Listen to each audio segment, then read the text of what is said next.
नमस्कार मु सबिता मोर YouTube channel को आपण मानकु पुणी थे स्वागत जनाऊँ। आज मु आरंभ करुच्ची मोर रेसिपी बैगण भजा।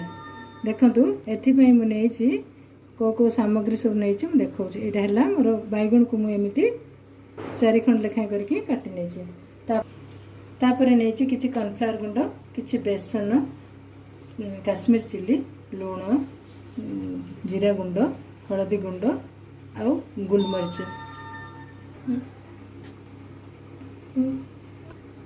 एबे मु ए बैगण देरे 2 चम्मच बेसन गुंड,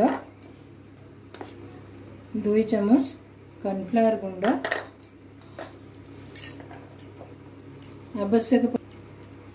आवश्यक परिमाण रे लूण, अल्प हळदी गुंड, किछि काश्मीर चिली, जीरा पाउडर एवं अल्प किसी खसा मुझे पकाउछ। तापरे या को भल भाव में फेंटी दबा।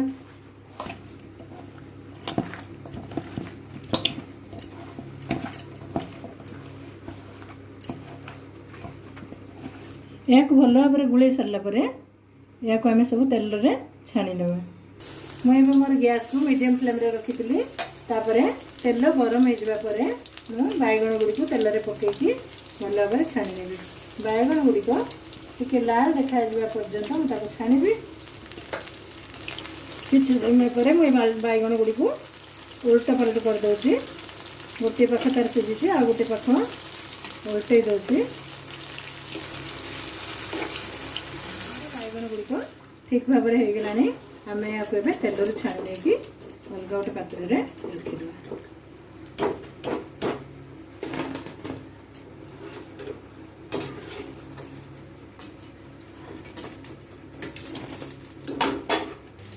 देखो बैगण गुड़ी को छाणिकी थाली रे रखला परे मुझे अल्प टिके बीट लूण आउ किछि गोलमरीच गुंड ताऊपर छेचिदेवी। गोलमरीच गुंड बहुत टेस्टी लगी था बैगण भजार पड़े। एबे प्रस्तुत हो गला हमर। एबे मोर बैगण भजा प्रस्तुत हो जाइए। जदि मोर रेसिपीटी आपण मानकु भल लगी था तेले मोर वीडियो को लाइक करिवे और शेयर करिवे एवं मोर चैनल को सब्सक्राइब करिवे। Thank you.